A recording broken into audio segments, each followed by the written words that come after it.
Hey, welcome and good evening, everyone. I am Frankie Aberlon, your host here for the Fridays with Frankie segment on the Frankie and Ding Dong Show. I'm here with my best friend and co-host, King Ding Dong. How are y'all doing on a Friday evening?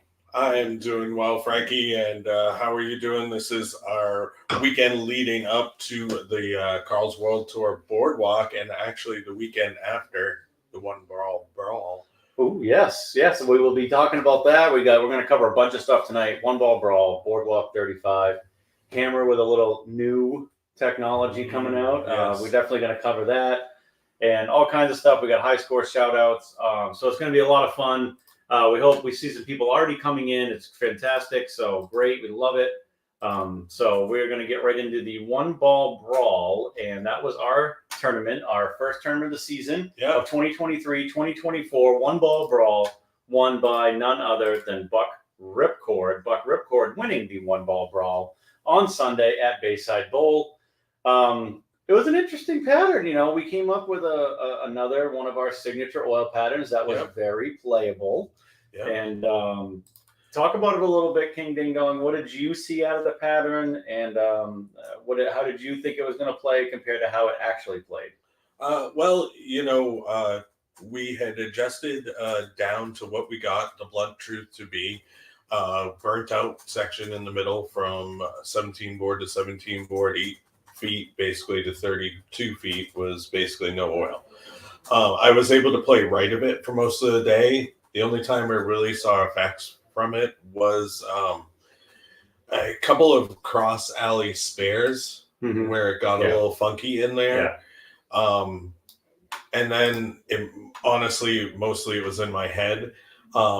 Thinking that I might skip over that section at my 10 pin made me throw it a little bit wide, but unfortunately on a 1.43 to 1 pattern, you have no misrow to the right, as you shouldn't, especially when you're going from that steep of an angle, like let's say at your 10 pin. I had some growing pains picking them up there at first. By the time I dialed that in, it was a little bit too late because I missed a cut by 6 sticks, So unfortunately, if I had dialed that in a little bit earlier, that would have been great. I wasn't really throwing it that great, I don't think, so that didn't help. But it was fun overall. One Ball Brawl.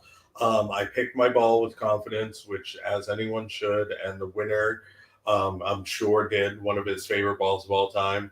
And actually a 2-time winner of the One Ball Brawl. Yeah, the only 2-time winner. I mean, we've had 4 of them now, right? And he's won 2 of them. Colonel Sanders won 1, and who won the other one? I don't remember who won the 4th one. Was it Tommy Guns or? No, I don't think it was. I think it was one of our out-of-state guys that won it. Are you sure it wasn't Tommy with the damn good on the low volume pattern? I don't remember. It might have been. Yeah, it might have been. Because remember we had that low volume one? We did, yeah. Bucky had drilled up the urethane. Yeah, the overseas urethane mix. Yeah. So I'm pretty sure Tommy fun. Guns won that year with the DD. I'm going to put the old pattern up for everyone. There it is. Yeah. Blunt truth. The blunt truth. Yeah. It was really fun oil pattern on the graph. You can see it kind of looks like it's kind of steep. Yeah. But honestly, 1.43 to 1 in reality is not that for steep. us. I mean, comparatively speaking, you have obviously the section in the center from 9 feet all the way to 32 feet. That was basically just, a very light application of oil and just enough to protect the panel. Just enough. And originally we were going to go with basically nothing and just whatever was left over on the brush roller. But we didn't want to damage the lane panels if people were getting into that part of the lane. So we said, let's put just a tiny bit there. And it worked out great. Yeah. I had a good tournament, led qualifying, which was fun. Tournament, plus 55 with the purple hammer, 5-inch pin purple hammer. Shocker, I know, picked the purple hammer. But I just put something in my hand that I actually talked to Arturo the previous Thursday. And we got talking about different options, like I like to use urethane. He knows I like to use all urethane. Yep. So he said, try the longer pin purple. I think you'll actually like that a little bit better, especially on something like that. And I got to admit, he was right. I mean, it worked good for me, except for 1 and 2 when I got there in the eliminator round. Just kind of hit a bad pair. Really, just a bad lane. Lane 2 was fine. Yeah. It was just lane 1. It almost felt very cliffy. Like if I got it out a little quick, it just hooked instantly. Got it in. It felt like it was in an ocean. Like it just did not want to do anything. And that wasn't like lane 2 at all. Lane 2 was playing like the rest of the lanes had played all day. So for whatever reason, lane 1 for me was just a nightmare. So, you know, I think I had 4 splits out of 5 shots on that lane, and not like small splits, like big splits. So Yeah, you know, but it happens. You know what? League qualifying, pick up a check, yeah, and you know, we were able to pay out really good money for the tournament. You know, it worked out fantastic, and congratulations. Oh yeah, the Flatline says nightmare for me too. Yeah, Flatline struggled on that pair too, big time. Both of us were, I want to say, the 1 and 2 seeds, and neither of us made it out of that first eliminator round. So it was a tough pair. You know, it was. You know, who knows what happens if you're on a different pair. But, Aaron Thibodeau says, hey, how's it going, Frankie? Ding dong. Pretty good, Aaron. Hopefully you're doing well. I don't think Aaron signed up for the Sunday tournament, but I don't remember seeing his name on there. But I know this guy is, Josh D'Alfonso, Sunny D. He said it was fun. I agree. Yep. And that's what we like to do. The patterns, you know, we have a tournament that played tough. It was what, minus 58 or something to get in? Yeah, minus in the 50 range. Yeah, minus. So I mean, again, that's right in the wheelhouse where we like to be, and that's kind of what we do. But we do have to have a huge congratulations to Gutter Boy, first ever 300 game in the FDDS or Carl series. Hungus and I were going back and forth about if we remembered anyone shooting a 300 in the Carl series, and we believe we've had 298, a 289, and I think maybe a 299. We have not had a 300 in the Carl series. Yeah, so. I think didn't Storm have 299? Lawnmower Man had a big run. He might have been the 298. Storm, I think, had the 299. You and I had 290 in the Scotch. In the Scotch doubles, yeah. I had a 289 in the Carl series a few years ago. That was the Jungle series there. But so no, that's the first 300 in either of those series, and now at this point you're talking 45, 50 tournaments almost. So that's a lot of tournaments to not have a 300 game. And I mean, the stuff we put out is 3 to 1 or less. I mean, that includes the Carl series. Yeah. Our series is basically 2 to 1 or less for the most part. So and we're putting out tough stuff, so you can't expect a ton of 300. Right. So I mean, for someone to finally, and I mean, I'll tell you what, I know that Gutter Boy will be the first one to tell you the 10th shot was not great. It was Brooklyn. The 11th and 12th were fantastic shots. Yeah, absolutely. I mean, you could not throw better shots to shoot 300. I agree. So, it was awesome to see. Speaking of great shots, how about those 3 that he needed in the semifinal? Oh my God, that was so good against HBK. Yeah, he just threw it really good. But I got to tell you, that blunt truth pattern, I think that's what ended up getting him. You know, when he was in the roll off with HBK. He got the one on the left lane a little bit in. I think he hit that burnt out section, and that's what actually got him. Yeah, it did. You know, he definitely had, you know, and again, the move might have been stay right, throw a little firmer, you know, through that section rather than, again, you got into that section from 17 to 17, and it was just a tough place to be because of that strip. So I agree. Yeah. So Buck Ripcord, though, his 21st title. Yeah. Obviously expands on his record. He already had 20 titles, so Hall of Famer. And so Master Splinter actually we're going to talk about the Boardwalk here in a few minutes, but he had a good thing that he noticed, and we'll talk about it when Boardwalk comes up. But first off, thank you to Brunswick Bowling for providing a Quantum Evil response. That was won at the One Ball Brawl by Janelle Green. That's awesome. And she's going to get that drilled by us at Bulla Builders Pro Shop, so she gets free drilling of that ball. Very nice. Our shop owner, Jimmy Clark, was nice enough to trade the ball for a 14-pounder for her because she does not use 15. And you know, he's so accommodating, and, you know, we try to be as accommodating as we can to bowlers and, you know, people that support our events, and Janelle's in that, hey, Gaskell says, hey now, what's up, buddy? Good to see you in here tonight. What's up? Gaskell did a great job, actually. I listened to him calling the action and doing interviews at High Hopes tournament. Gaskell did a great job talking to Parker and Amleto and a bunch of those guys down there. So and we love Grindham. He'll be up here Sunday for our event. So, so Janelle will get that ball drilled by us at Bulla Builders, so that should be in hopefully sometime this week for her, and she'll get that thing punched up, which will be awesome. So yeah, for sure. All right, what is good? We have Aaron Frankie. I am digging the Bob Ross. Hey, I was hoping someone would notice that. You like the Bob Ross coffee mug? Hell yeah! How about the WKRP first annual turkey drop shirt? This is something Grindham Gaskill would like. Yeah, this is right up his alley. My sister got me this for my birthday the other day, and this is my favorite episode ever of WKRP. The turkey drop episode, the Thanksgiving turkey drop episode, is just a legendary episode. So yeah, I mean, the oldest God is my witness. I thought turkeys could fly when he comes in and he's all disheveled, and it's just so good. So Yeah. Anyways, we're getting off track. Hey, Dan Collins checking in. Dan and Lynn, how you guys doing? Good evening. Yeah. Awesome to have you guys in here checking in with us. So. Back from Florida, probably. Yeah, checking in from Florida, I'm yeah. guessing. So probably beautiful sunny Florida. Jealous. Right. I was just so there a couple weeks ago. It was gorgeous. yeah, well, we're hoping to maybe go. We're thinking about maybe going in January or February. So that's possibly on the books. So we're going to see what happens. But airline Team tickets are actually Masters. pretty cheap. So Team Masters is there this year too. yeah, so. well, there you go. It's a good opportunity. Yeah. Is that down at the Kegel near the Kegel Training Center at all? Or Team Masters this year. I can't remember the name of the center, but it's in the Orlando area. Oh, okay. Year. All right. Well, it's in pretty close June. to Universal and all that stuff. So it's cool. it actually is separated from Junior Gold this year. Yeah, it's awesome. So yeah. Junior Gold will be in Detroit a couple weeks after. Okay. Team Masters. Yep. So you come home, have a rest for like a week, and then go back out. Which is cool because Team Masters you only need one ball. Right. Yeah. You can travel light. Yeah. Pack it. Yeah. Put it on. You can just put it in your carry-on and just, here's my shoes, my ball, and call it a day. Yeah. So for Detroit, we'll end up driving anyways. So that way we can bring a busload of balls and choose our 5. Choose wisely. Hopefully 6 this year. Hopefully USBC. Oh, they might open it up for 6. It makes sense, bro. Everyone's pulling in 3 ball bags. It would make a lot of sense because to do that. Have you ever, you guys out there, you ever pulled your 3 ball tote with only 2 balls in it? Yeah, it does so not work the same way. It really doesn't. So you got kids breaking bags that shouldn't be just because they don't have the right. They're made to have all 3 in it. For they sure. really are. So it really makes sense for them to go to 6, and then so. The other side of it is the bowlers that bowl Team Masters. That Team Masters ball could come in handy during Junior Gold.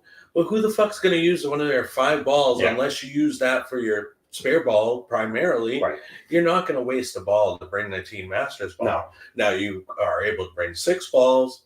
Yeah, let's waste a spot for the Team Masters ball because it's definitely a specific ball. It's between, let's say, your plastic and your purple, Right. So there's definitely a place for it. With only 5 balls in your arsenal, I don't think there is a place for it unless you're using it for your spares. Yeah. If you use it for your spares, then obviously it's going to be in your bag anyways. But the KWT Boardwalk 35 is Sunday at Bayside Bowl. $1,000 to the winner. We have a full field for that event.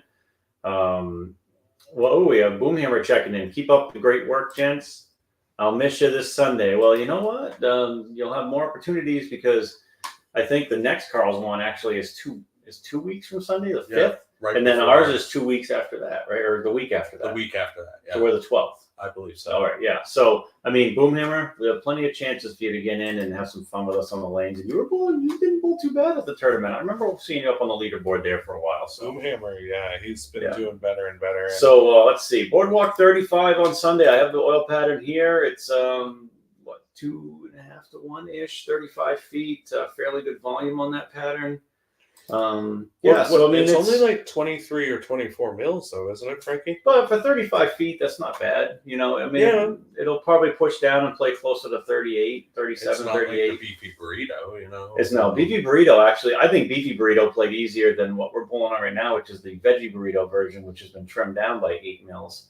I think that 35, 36 mils that beefy burrito was, I think it actually played easier, to be honest with you. It held up. Because you can play inside a lot easier. Right, a little bit more tug room. With the less volume, I think inside actually hooks harder like a normal short pattern would. And just to follow up, actually, November 19th will be our second. Okay, that's okay. So I thought it was 2 weeks afterwards. So okay. So the 19th is our next tournament, which will be our Mulligan Stew. Oh, we have Randy Plummer checking in. Congrats, Frankie, on 19 out of 24 strikes the last 2 games Wednesday. Great ball on your birthday. Thanks, brother. I appreciate it. And actually, it's funny, when I went to the Rattler 6-frame game 1 and threw the back 6 that game, it actually ended up being 25 out of the last 30. It's crazy, but shot 785 Wednesday. Had a look at 300 one game, shot 288. Had a look at 300 and 800 the last game, split in the 10 for 263. So not the way you want to come down the stretch, but it was a fun night. The team won. You whacked them. But 785 well against a tough team too. They were number 2 and we were number 1. Position round. So it actually worked out really well. That was a good time. And the Deadly Rattler was. It looked great. I like how Dick DeJour, stay hard. I throw hammer balls, baby, and Radical. They're always hard. What are you talking about? Yeah.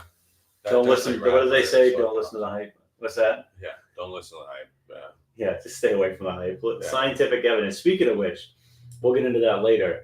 I actually talked to 2 local urethane companies this week. Had a long conversation with a guy that has a company out of Saco. Yeah. And then talked to a place called Poly Labs up in Lewiston. So stay tuned for further developments on that, but I will get into that a little bit later in the show. Just because Frankie doesn't do anything half-assed. We'll just say that. So you open up a can of worms, I'm going to spread the worms all over. So, all right. So that's Boardwalk 35. If you're not on the waiting list, get on there. I believe there's only one person on the waiting list right now. I think so, yeah. So, I mean, this is probably a pretty good chance where a couple spots might open. Yeah, get on the waiting list. Like tonight. Call the front desk, gmail.com. Tell Hungus. But right, I mean, you never know. I mean, shit happens, right? I mean, poor Pat, his truck wouldn't start, couldn't get his balls. That sucks, man. Poor guy. And he came down and supported the event all day. I mean, you know what? That was awesome. He came down and hung out all day and watched the tournament, and that was cool, man. So I wish he would have gotten a bowl, you know. I know. I'm sure he did. He did too. He was bummed. Yeah. You know, it was cool that he came down and watched, you know, and you guys, even if you don't get in the tournament, come down and watch Orno Brewing sponsoring all the tournaments. All of it. Sundays, the tubulars, the Kolsch's, everything they got. $5. And their Kolsch is very good beer. I can say I've had one at each event. It's very good beer. Yeah. So come on down to Bayside Bowl, hang out with Frankie and Ding Dong and the rest of the bowlers. Right. Charlie Mitchell will be there. We love everyone. Everyone is just chill. Everyone gets along. Yeah. You know, anyone is welcome at any time. It's not cliquey. It's not anything. It's just a great time at every event. Everyone has a good time. Eat great food. Have no one's great good attitude. Great drinks at great prices this season. Yeah, exactly. Too, yeah, the food menu is great. It's a full menu.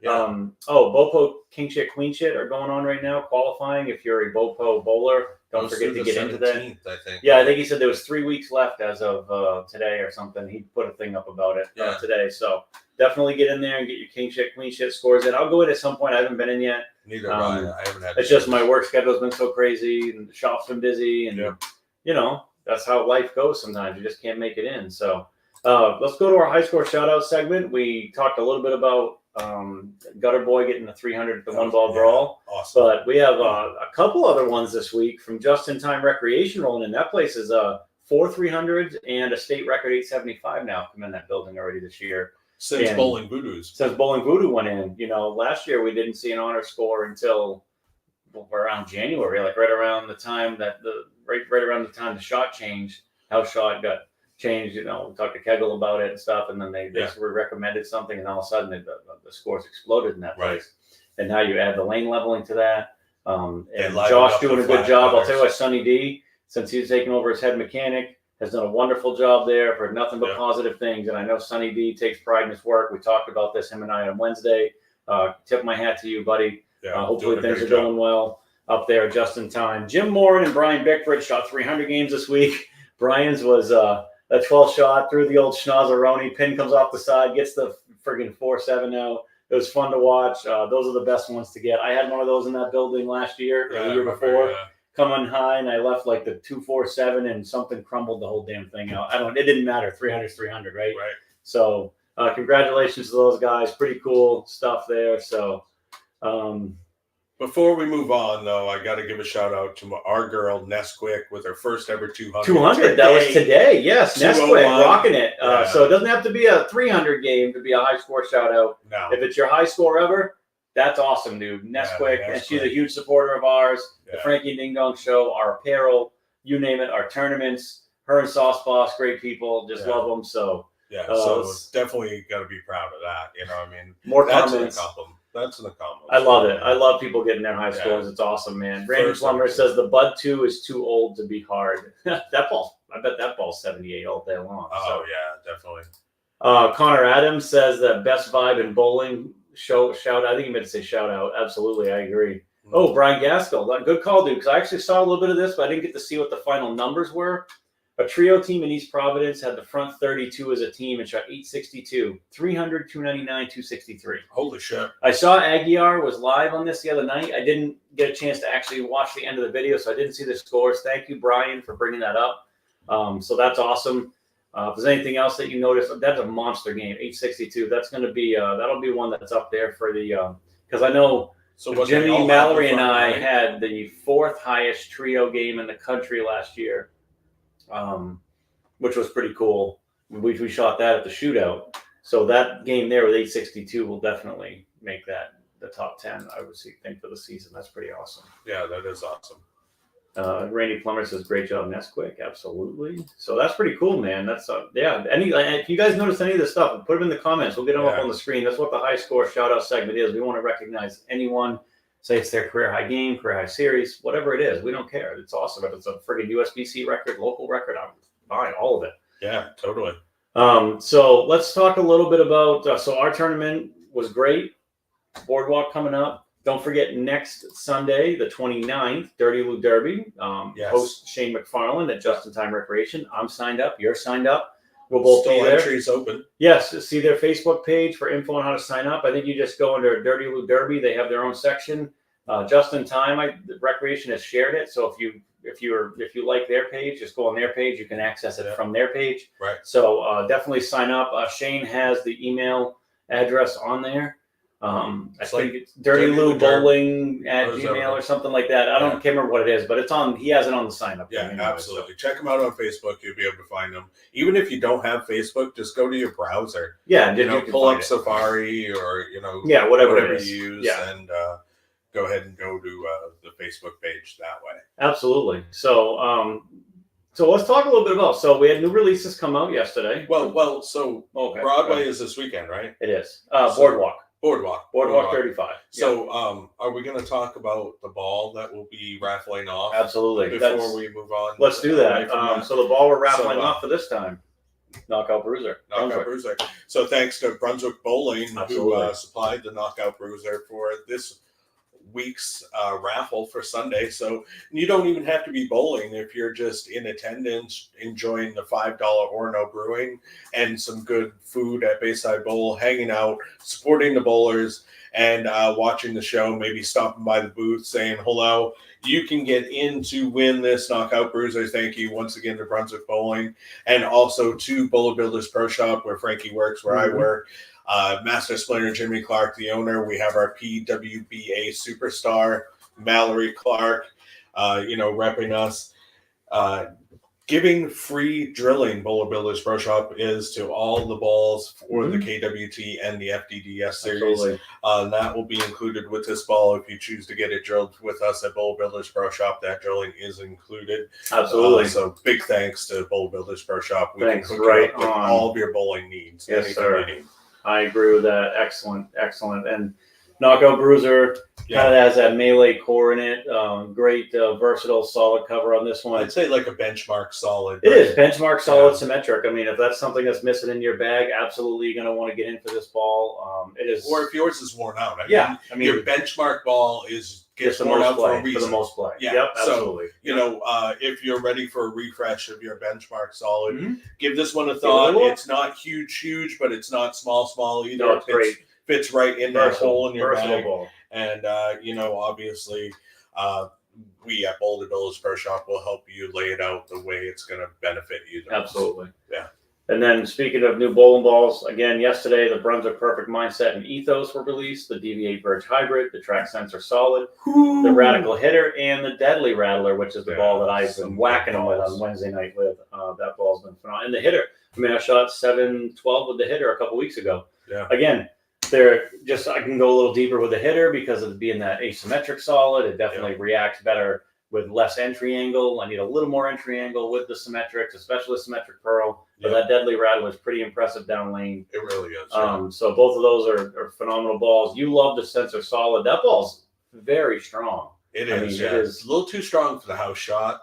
But it works great on the sports shot. Sports stuff is great. I mean, again, you get some of those medium, high volume sports shots, and it's a ball. If you don't want an ASIM, but you want a symmetric that kind of gives you a little more read, that's a perfect ball in your hand. Yeah, you know what I mean? So, Del Picard says the Perfect Mindset is awesome. I've seen nothing but good things about it. I haven't actually thrown one in. I believe Splinter's drilled one. He has. And he drilled an Ethos, and he actually won the tournament a few weeks ago with the Ethos in his hand. So, so it's pretty impressive there. So, Aaron Thibodeau says the Perfect Mindset and Ethos are on his list. That's a great 1-2 punch, asymmetric, symmetric. Definitely on everyone's list. And like I said, the hitter for me is the closest ball I've seen to my original conspiracy. And that's I've been searching for that ball. Radical hasn't had it in a long time.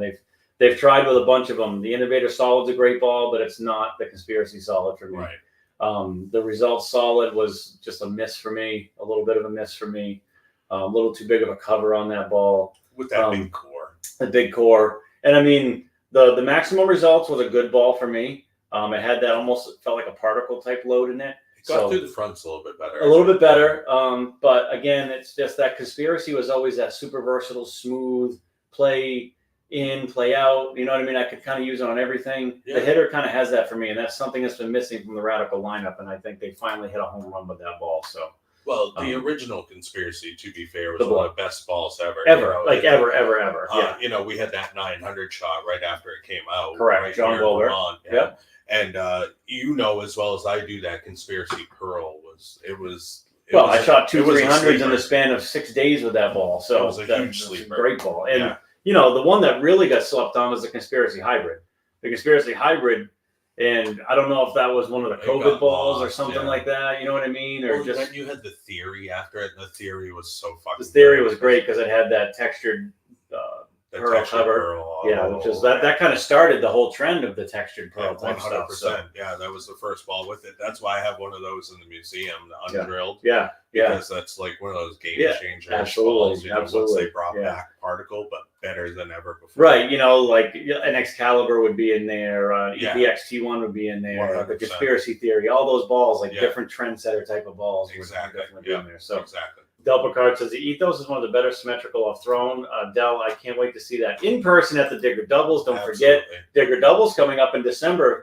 Give us some info in the comments, Del. We'll get that on the screen for everyone. I'll be there. Yes. You'll be there. Yes. And we'll probably do some live streaming from it looks like we will, on site down in beautiful, scenic Troy, New York. So looking forward to it. That's going to be a fun weekend. Yeah, I missed it last season. I can't remember. I think Brooke had an event or whatever, but can't wait to do it again. Big Tony checking in. He goes, the new blue sounds like a ball for conformists. # purple strong. Well, unless you're bowling PBA in January. It's a necessary evil. Well, or necessary new technology. Necessary good. And actually, speaking of that, let's bring that up because that was going to be the next thing we were talking about. A Hammer new technology, the new blue, and you meaning not urethane. Not urethane. I got a couple of these coming, and I'm looking forward to drilling them. Obviously, I'm a huge fan of the Purple Hammer. Yeah. Thrown a lot of them, done really well with them. I'm really it's the curiosity factor for me. I've heard some stuff, some possible rumors about the cover, this, that, and the other. I'm just want to get it in my hands and throw it down the lane and see how it rolls. I'm going to put one of my favorite layouts that I have on one of my purples on it, and then probably go a longer pin on the other one. I don't know if it's going to be pin up or pin down. I'll make that decision based off how quick it responds. Yeah. I'm going to go 4x30, see how that responds. If that seems like it's a very quick transition ball, I'll definitely go pin down and kind of lengthen that a little bit, a little longer pin. But we'll see how it goes. I mean, I'm really excited about this because the videos I've seen of it, people throwing it that I know throw the ball really well. Guys like Tom Doherty, Matt Sanders, AJ Chapman. AJ sent me the video the other night. It's definitely, you can create more angle in the purple with it. It looks like. I believe you can miss out a little bit. More, but it definitely has that earlier roll. You can see it want to pick up like the urethane does. Yes, can definitely see that, which is great, and that's kind of the reaction that we're gonna kind of looking for purple-esque, I guess we'll kind of call it that. Aaron Tipitot says, will Frankie favor more blue than purple soon? Well, I mean, I want to throw it. I mean, I don't know. I mean, honestly, I use my purple on sports shots. I don't use my purple ever on a house shot. No need for it. So we'll see what happens. I mean, I'll definitely try it on the sports stuff because, again, right now we're bowling on a sport pattern at Bayside that's pretty difficult. Yeah. And we'll have a different sport pattern coming up. All of our tournaments we're running are on sport patterns. Always. So, I mean, we got 17 tournaments on sport patterns plus a league every week on sport. A lot of sport patterns. So it'll get a lot of play alongside the purples. And I'll be doing comparison videos. I'll be doing a video side by side with them. I guarantee that's going to happen. So, just keep an eye out for that when they come. I will definitely, you guys will know, it'll be all over my social media when they arrive. So, And I mean, I've seen a bunch of videos with the new out there, Mhm. but you got to figure probably a lot of these people are forced to practice on house. Right, You and know, that's so- the hard right. And So pretty much any ball, if you miss out on house, it should It's gonna read a little bit harder. So it'd be interesting to see how it does stack up next to the purple on the sport shot. mhm. But like you said, it looks like it's picking up early and laying off in the back. But Yep. it does have a little bit more continuation in my I agree with that opinion. from what I've seen too. Yep. Sounds Just right. because it looks like the way it picks up and continues is a little bit different than the purple. The purple definitely picks up, but it's almost like more forward in the back than it is. I don't know. It's hard to say. Like I said, a lot of these videos could be shot on the house It's shot, hard to say, which yeah. is going to help it anyways. Yeah.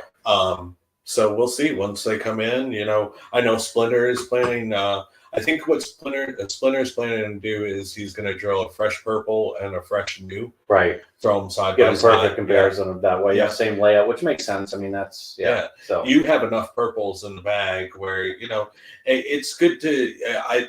Doing the fresh ones. I love that idea. yeah. But also, what are people out there going to be using? They're not going to drill a fresh one. Right. So They're it'd gonna be nice compare to it to see stuff how with it lightning looks on it, compared to the ones that maybe have a little bit of lane shine on or whatever. you Saw know. a great video of a guy the other day.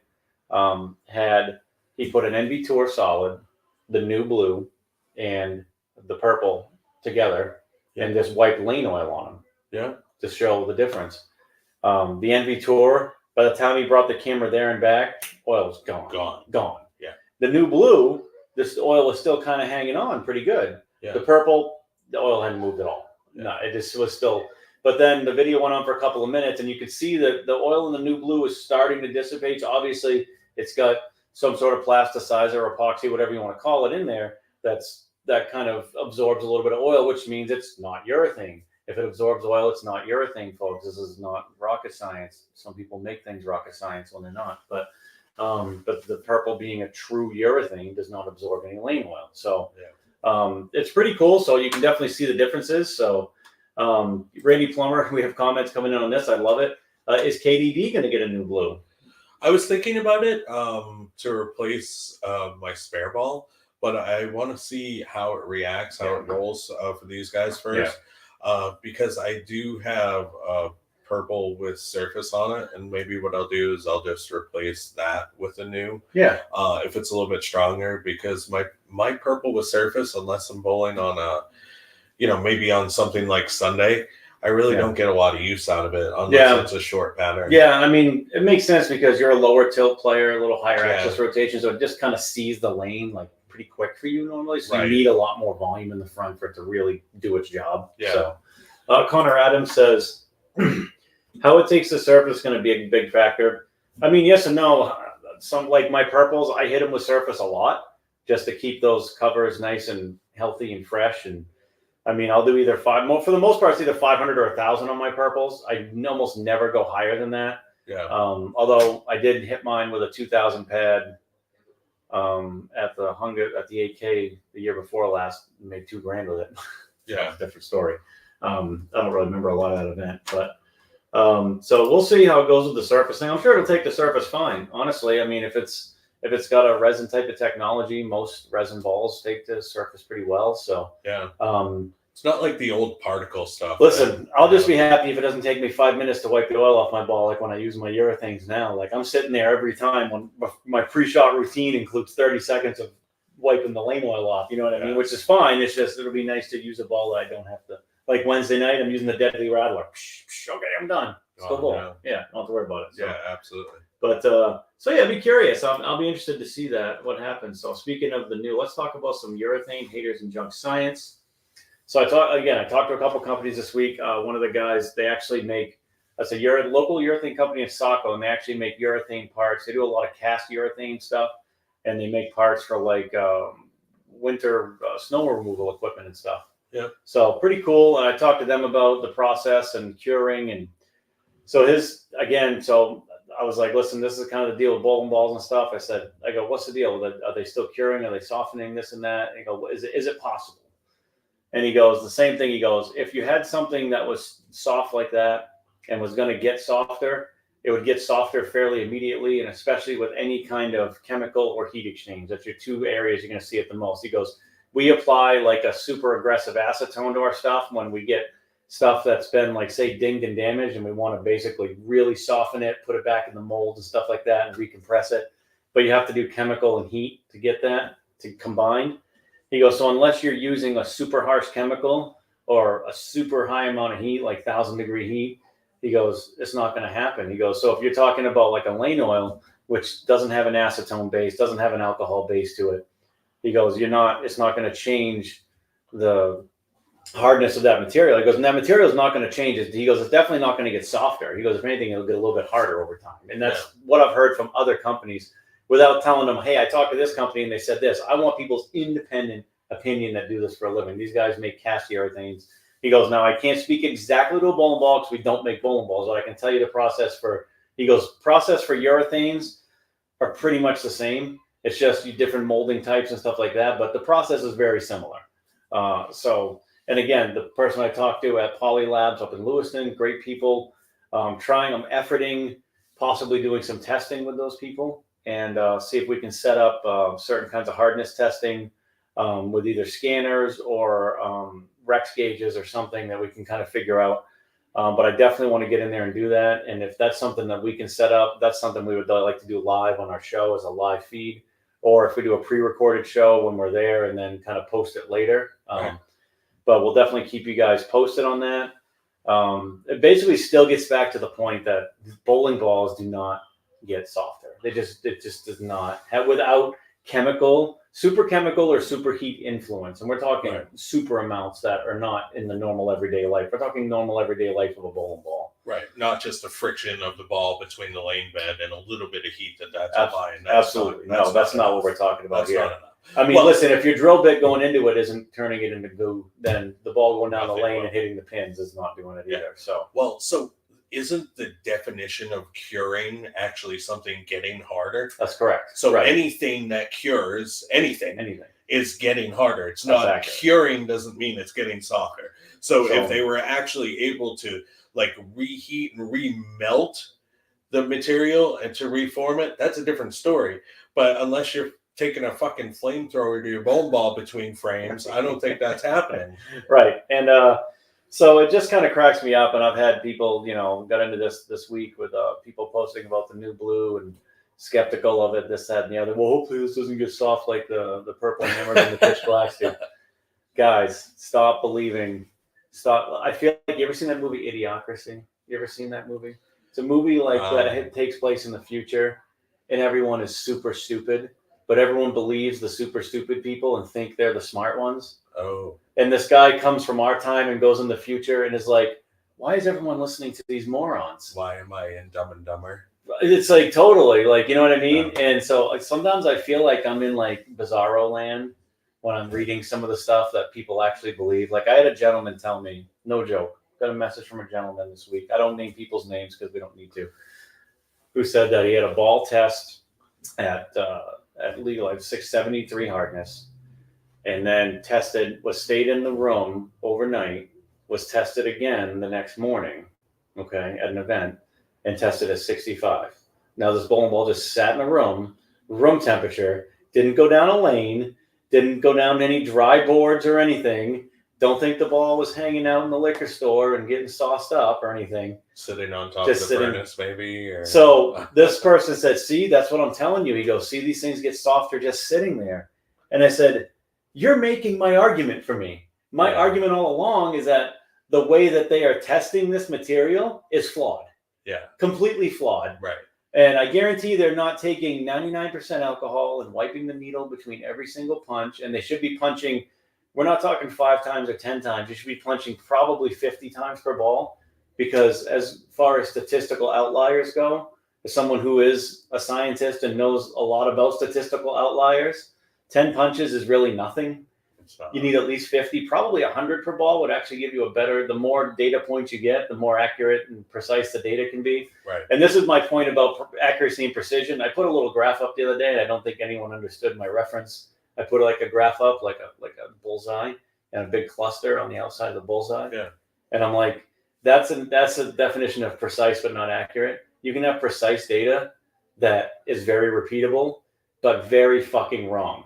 Right. You know what I mean? Yeah. So, and that's kind of where we're at with this, in my opinion. Now, someone's like, are you debating, the credits of this person? I'm not debating their credentials. I'm sure that they are doing the best they can with the equipment they got. Okay. We're debating the equipment that they're using in the process. In the complete process. And this is being backed up not just by what I'm saying. I've talked to now 5 different urethane manufacturers that all basically agree on the same premise that why are they using this equipment to test spherical bowling balls, right? So, and not only that, if you're not treating the equipment between every single punch as if the equipment needs to be completely clean, decontaminated, and everything, because just me touching this ball is contaminating it, right? Yeah, absolutely. So if the ball's not getting cleaned with 99% alcohol or something similar between and dried, microfiber towel, which can still leave residue, and then the needle cleaned every single punch, and you're not doing 50 punches per ball to remove statistical outliers over the entire surface of the ball, not just one area.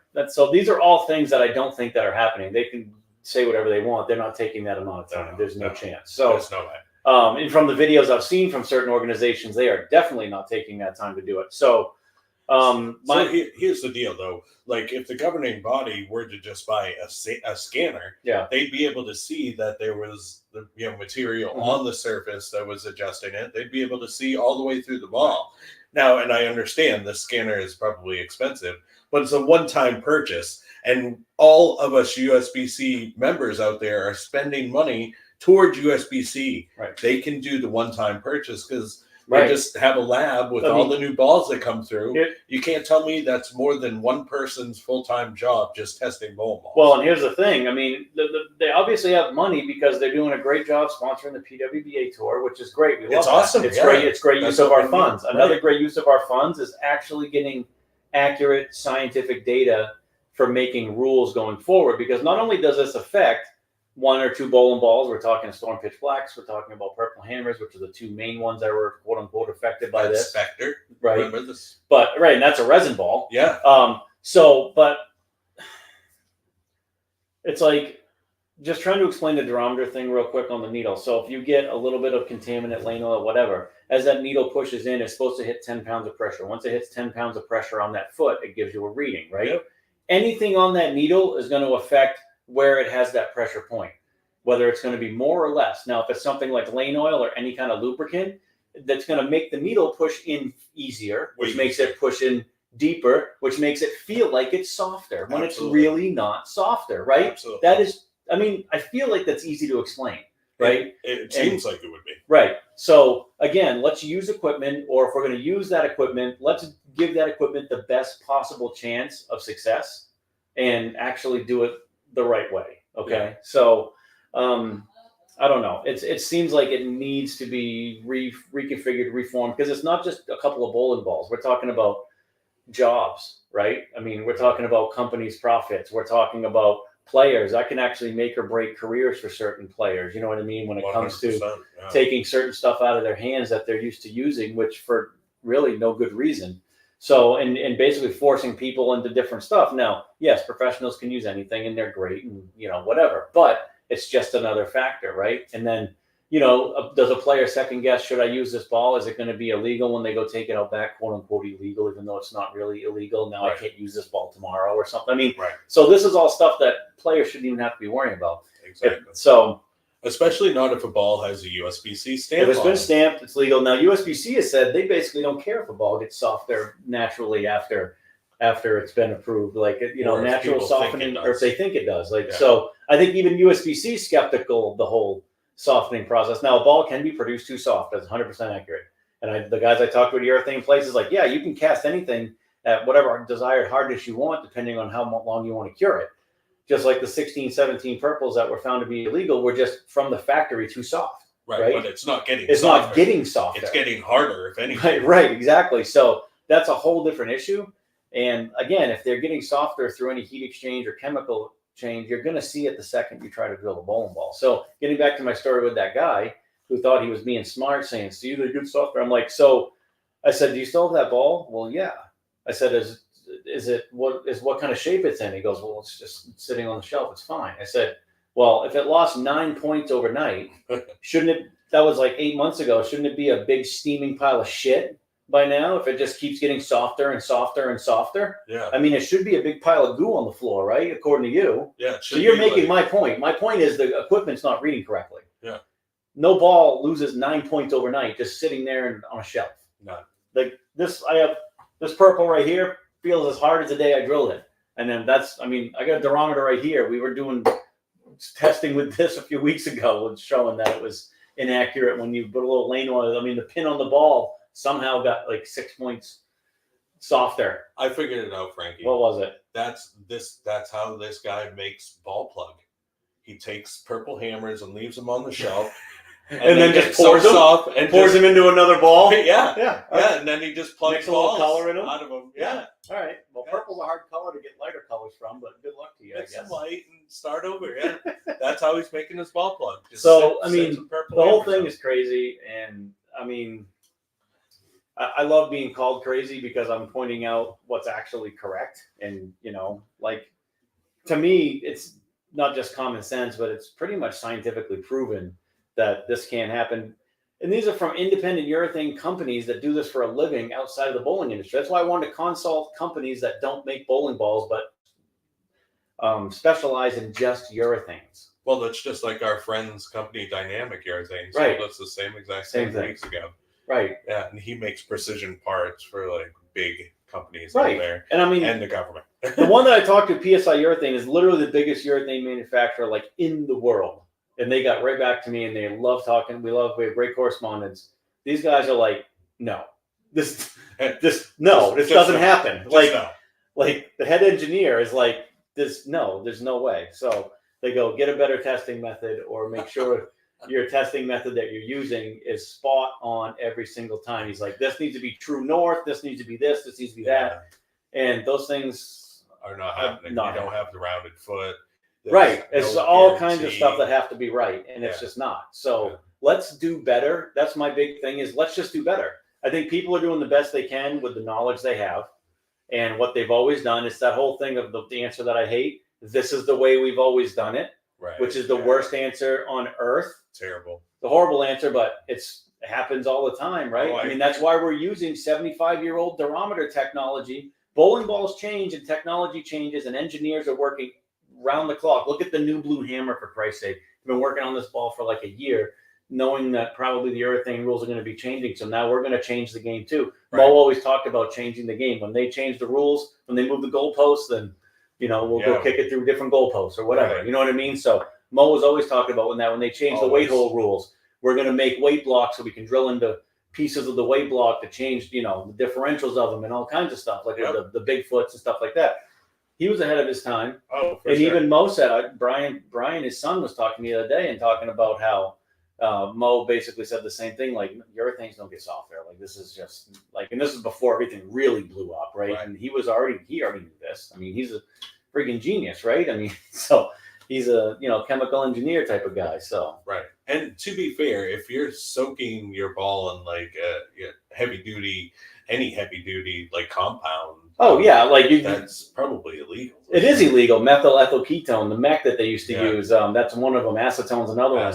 It's all illegal. We're not talking about illegal stuff. We're talking about naturally occurring. The bowling ball just sitting here, or you use it for 100 games or whatever. Exactly. It doesn't get softer, folks. Just don't even worry about it.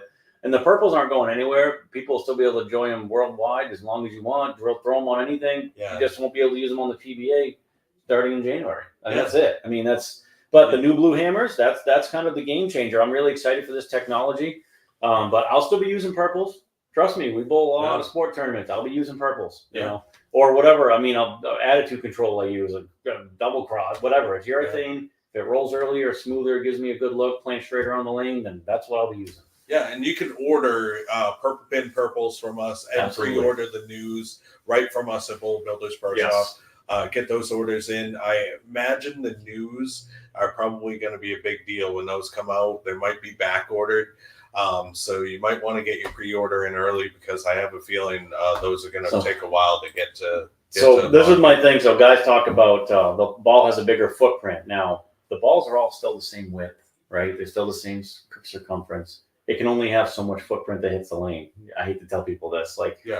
these balls get softer and have a bigger footprint. Well, the ball isn't getting flatter. Okay, well, let's just say that. So, but really, the only way you can add footprint is to add surface, right? Because then you're adding edges that make contact with the lane. More contact, but you can do that with any resin ball, anything. Too. You hit it with a 180 pad, it's gonna definitely. Yeah.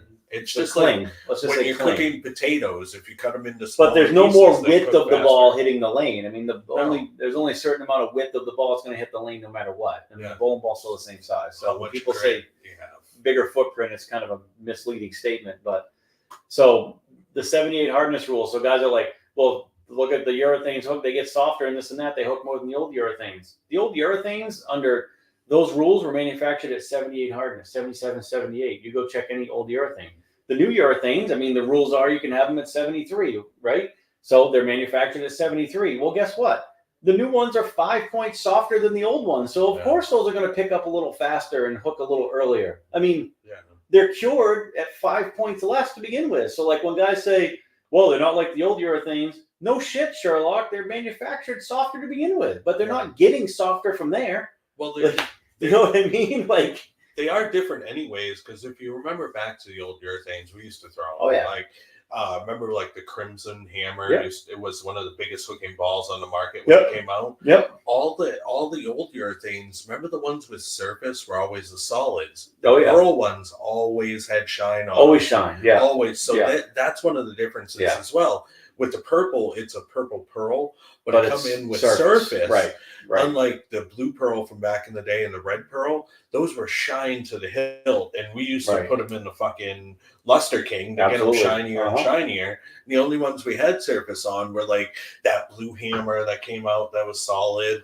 The Crimson Hammer was one of the best one ever. The black old school black hammers. You know, those were the ones we had surface on, like the blue urethane Rhino. That type of thing. Well, and you take like the Phantoms or balls, the Crimson Phantom, the Black Phantom. I mean, you know, so stuff like that. Those were always solids. Bobcat was another one that had a ton of surface on it. The Sumo was another one. So, but even like the Thunderbolt had surface, but the Thunderbolt MD, the pearl didn't have surface. That's why it was MD for medium to dry. Right. The pearls always had shine on them. So they were a little bit different. Of course, they were built harder, but they weren't built like with the surface to actually pick up, but have the pearl to continue. So it was a little bit different. And that's the thing. Technology changes, right? So the way we measure this stuff needs to keep up with the times and change. It's just like you look at drug testing for athletes and stuff like that, right? You can't be, guys use stuff to try to mask the stuff they're on, the human growth hormone and the blood doping type stuff. And so technology changes all the time to keep up with that stuff, right? Why are we not keeping up with this technology? There is technology out there. I know. I talk to the companies that do it. The technology's there. Why aren't we embracing it and saying, you know what, as bowling ball technology changes, the way we measure the stuff needs to change as well. Especially within the biggest parts of our game. 100%. If we're talking the two biggest organizations, USBC and PBA, as far as sanctioning for all bowlers or sanctioning for the elite of the elite bowler, both of those organizations, number one, should be working together. And number two, should have the latest and greatest technology to measure the equipment the players are putting in their hands. I'm sorry, but that should just be no-brainer, in my opinion.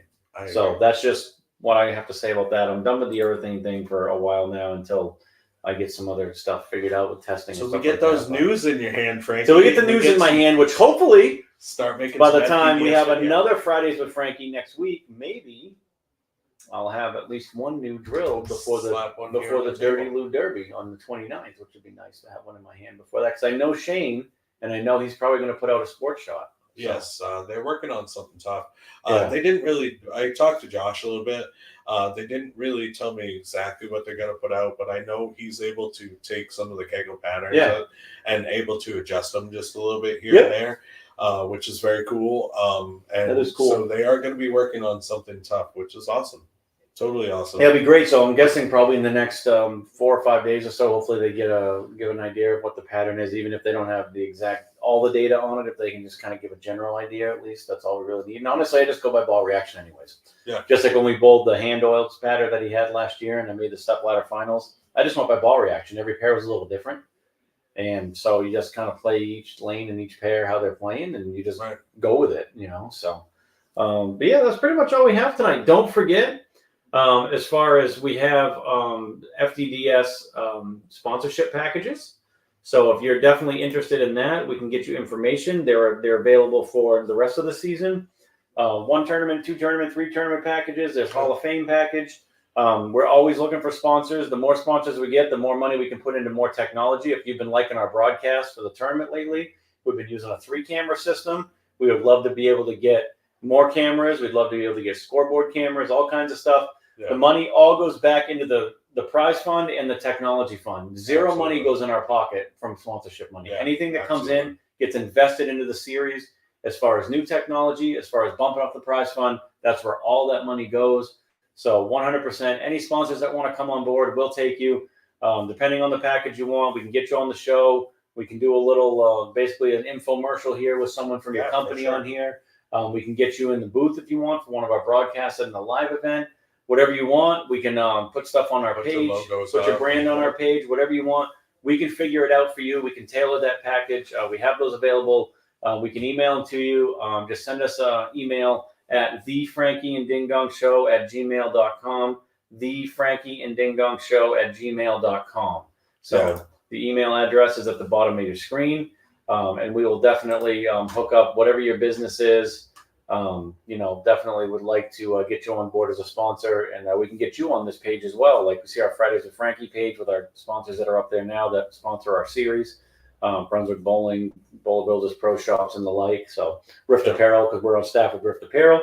So they're up on our screen as well. So Tony White checking in. Hey, guys. Sorry late to the show tonight. No big deal. I'm glad you were checking in, Tony. And guess what? The show will be archived on our Facebook page and our YouTube channel. So you can go back and check out whatever you missed. We just had a nice long urethane segment that was segued by the new Blue Hammer, the Not Urethane, with the best name cover stock that I've seen in a long time. Badass Blue. Badass Blue, yeah. It's a great name of a cover. Very good. Love it. Yeah, so if you want us to feature your product or your business, get a hold of us. We can get you up there, do some talking about that product or your business, and get hopefully expand your business as well as expand absolutely ours. No, it's a symbiotic relationship. We want your business to grow. That's why we want you on board as a sponsor, and we want you to help our show grow and get even better stuff for the bowlers out there, a better product for everyone. So it's a win-win for everybody. So So, and speaking of Rift Apparel, check us out on riftapparel.com. Go and hit the menu tab in the upper left-hand corner of your screen. Hit the Frankie and Ding Dong Show, and you will be able to see some of our featured different designs within there. If the design that you want is not featured on there, do not fret, guys. Go ahead and contact them. You can get any of our designs. They will be uploaded every once in a while. They like to put new stuff on the page, but you can get any of our designs at riftapparel.com.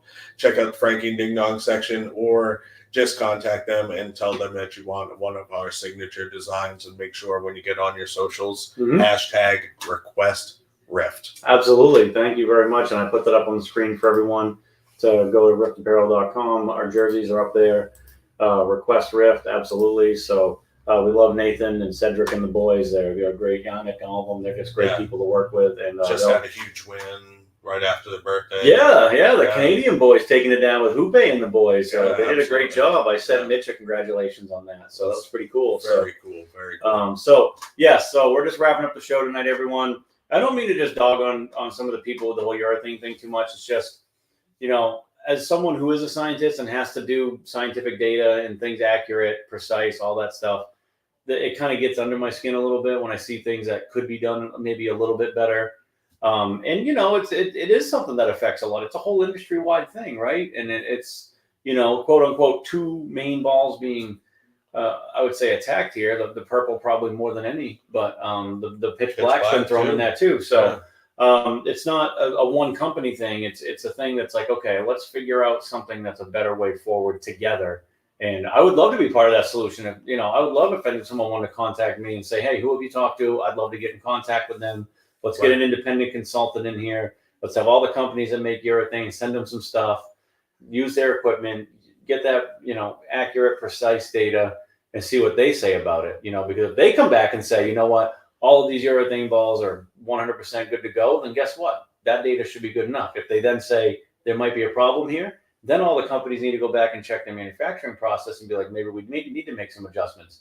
Right. Let's get to the bottom of it. I think that it's going to be the former, not the latter. I think that the urethane material is fine. It's been fine for 40 years. I don't think that process is much different as far as making the urethane. Now, the stuff like you talked about, the duller pearls and stuff like that, that's what comes into that technology coming in, right? Bowling technology changes all the time. The way we measure it needs to change too. So we need to get out of the 75-year-old measurement system. Well, to be fair, back then we weren't surfacing balls with Avalon pads. We were using real sandpaper. Real sandpaper. So it's not like you didn't adjust your surface like we do nowadays. You know, it was a big deal back then.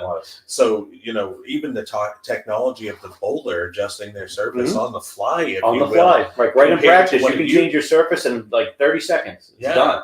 That wasn't really a part of the game back then. No. So even if they're able, like, even if these major entities were to talk to these companies, maybe not about the material itself, but maybe about a way to improve their testing, you know? And I think if they were able to get a 3D surface scanner, 3D, like we've 3D is huge. About, yep, absolutely. You know, so that way they can test the hardness all the way through the shell, you know, and see if, you know, hey, the shell at the surface is different than the shell, you know, maybe 3/4 of an inch deep, you know, and you could actually see that, and that would give us more information and better information in order for both the bowling ball manufacturer and these major entities, the PBA and the USBC. I think it would just be better. Yes, the initial investment would probably be higher. However, look at how much labor you'd be saving and how much more data you'd be getting with probably less labor time, 100%. Rather than trying to poke each ball, clean the needle. If you were to do it the right way, it's definitely going to save time and get you better data.